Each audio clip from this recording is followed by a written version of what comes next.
வணக்கம். பசியின் வாசிப்புகளில் கம்பராமாயணம், ஆரண்ய காண்டம், கரண் வதைப்படலம். பிரம்மபுத்திரர் புலஸ்திய முனிவருடைய குமாரர் விதிரவசு. அவ்விதிரவசுவின் இரண்டாம் மனைவியாகிய கேகசியின் வயிற்றில் ராவண கும்பகர்ணர்களுக்கு பின்பும் விபீஷ்ணனுக்கு முன்னுமாக பிறந்தவளே சூர்ப்பனகை. அவளை ராவணன் காலகை என்பவளுடைய மக்களாகிய காலக்கேயருள் ஒருவரான வித்தியசிகுவன் என்பவனுக்கு மனம் செய்து வைத்திருந்தான். பின்பு ராவணன் திக்விஜயம் செய்து வரும்பொழுது அசும நகரத்தில் பிரவேசித்து அங்கிருந்த காலக்கேயரை போர் செய்து அழிக்கையில் வித்தியசிகுவனும் ராவணனால் கொல்லப்பட்டான். கணவனை இழந்த சூர்ப்பனகை ராவணன் காலில் விழுந்து மிக பலவாறு முறையிட அவன் அவளை வெகு சமாதானம் கூறி கோபம் தணித்தான். பின்பு தண்டகாரண்யத்தில் ஐனஸ்நாதம் என்னும் இடத்தில் ஒரு ராஜ்யம் உண்டாக்கி அதில் அவளை மேன்மையோடு இருக்கச் சொல்லி தூஷணன் என்னும் சேனாதிபதிக்கு உட்பட்டதொரு பெரும் சேனையையும் தனது தாயுடன் பிறந்தவளின் மகனான கரணையும் அவளுக்கு உதவியாக இருந்து அவளிட்ட கட்டளைப்படி நடக்கும்படி நியமித்து அங்கு அவளை தன் விருப்பப்படி திரியுமாறு அனுப்பிவிட்டான். அது முதல் அங்கே வாழ்ந்த சூர்ப்பனகை ராமர் அங்கே வந்து தங்கியதும் அவரை பார்த்து மோகித்தாள். அதற்கு தண்டனையாக லட்சுமணனால் மூக்கறுபட்டாள். அதனால் எழுந்த கோபத்துடனும் அங்கங்கள் அறுபட்டதால் உண்டான வலியுடனும் அவர்களை அழிப்பதாக சபதம் கொண்டு கரனை நோக்கி ஓடினாள். பூர்வீக ராட்சச சிரேஷ்டனான சுமாலியின் மகளும் ராவணன் தாயான கேகசியின் தங்கையும் ராவணன் தந்தையான விசிரம முனிவரையே கொழுந்தனாக அடைந்தவளும் இங்கு காட்டிய இருமுறையாலும் ராவணனுக்கு சிறிய தாயுமாகிய கும்பீனசியின் குமாரனே அந்த கரண் என்பதை நாம் அறியலாம். உங்களுக்கு கூற்றுவனாகும்படி கரனை இப்பொழுதே அழைத்து வருவேன் என்று கோபத்துடன் சொல்லிவிட்டு சென்ற சூர்ப்பனகை அறுபட்ட தன் உறுப்புகளில் இருந்து குருதி பெருக தலைவிரி கோலத்தோடும் பெருவாய் திறந்து கதறிக்கொண்டும் சபையில் வீற்றிருந்த கரணனின் கால்களில் வந்து விழுந்தாள்.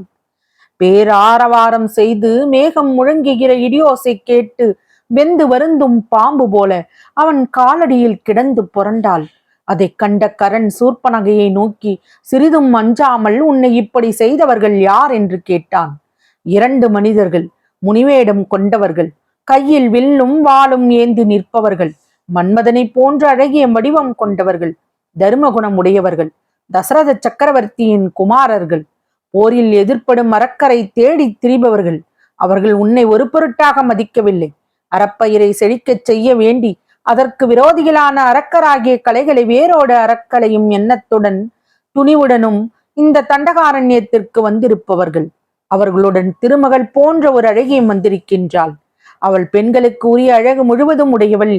எனது கண்களால் பார்த்து வாயால் வர்ணித்து சொல்ல முடியாத தோற்றம் உடையவள். இலங்கை வேந்தனான அண்ணனுக்காக அந்த கட்டழகியை கொண்டு போக நினைத்து அவள் மேல் விழுந்தபோது அவர்கள் வெகுண்டு என் மூக்கை தொண்டமாக்கி விட்டார்கள் என்றாள். உடனே அந்த கணத்தில் கரண் மிகுந்த கோபம் கொண்டான். எங்கே அவர்கள் அறுத்த உன் மூக்கை காண்பி என்றான். சூர்ப்பனகை அவனுக்கு தன் மூக்கை காண்பித்தாள். அவளுடைய அறுபட்ட மூக்கை கண்ட கரண் முன்னை விட அதிகமான கோபம் அடைந்தான். அவனுடைய கண்கள் நெருப்பை கொட்டின.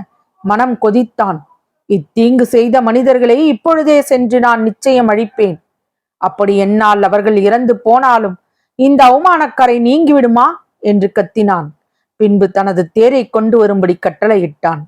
அப்பொழுது கரணின் பக்கத்தில் எப்பொழுதும் இருப்பவர்களும் மலையை ஒத்தவர்களும் பூமியை ஒரு கையால் எடுத்து தாங்கும் வலிமையை உடைய பெரும் வீரர்களுமான 14 சேனா வீரர்கள் அவனை நோக்கி, தலைவா, இந்த போர் தொழிலை எங்களிடத்தில் ஒப்படையுங்கள் என்றார்கள்.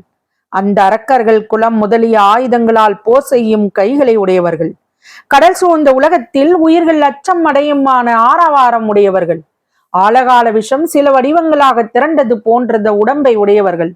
அவர்களின் பேச்சை கேட்காமல் கரண் தானே போருக்கு செல்ல ஆயத்தமானான்.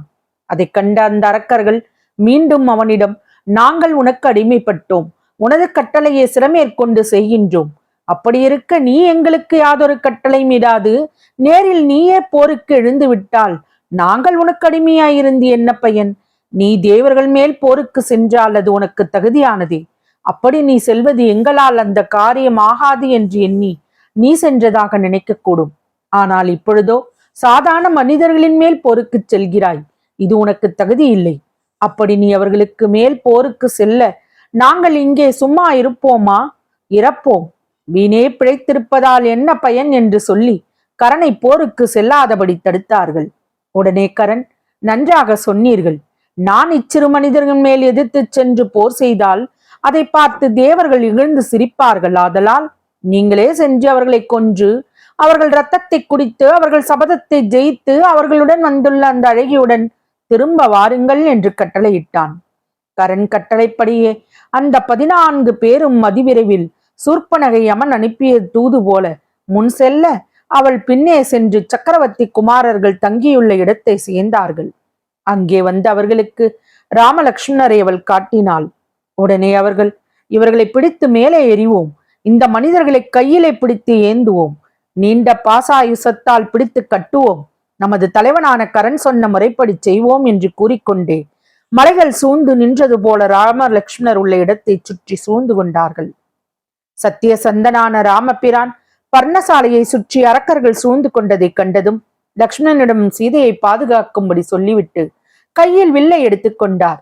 பாலாயுதத்துடன் நம்புரா துணியையும் எடுத்து தரித்து கொண்டார்.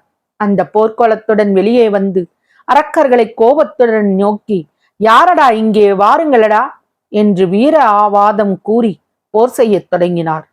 தனது வில்லில் நாணேற்றி அவ்வரக்கர்கள் மீது கண்மூடி திறப்பதற்குள் சராமரியாக அம்புகளை எய்தார் ராமபிரான். அவர் தொடுத்துவிட்ட அம்புகள் அந்த கணத்தில் விரைந்து சென்று மழுவும் வாளும் முத்தலை சூளமும் ஏந்தியிருந்த அந்த அரக்கர்களின் தூண் போன்ற நீண்ட பெரிய கைகள் 28ஐயும் துண்டாக்கி தரையில் விழச் செய்தன. கைகள் துண்டானதும் அவர்கள் மார்பின் வலிமை கொண்டு ராமரை தாக்கி போர் செய்ய நெருங்கினார்கள். அப்போது விரைந்து வந்த ராமபாணங்கள் அப்படியும் செய்ய முடியாதபடி அவர்களின் தலைகளை கொய்து சென்றன.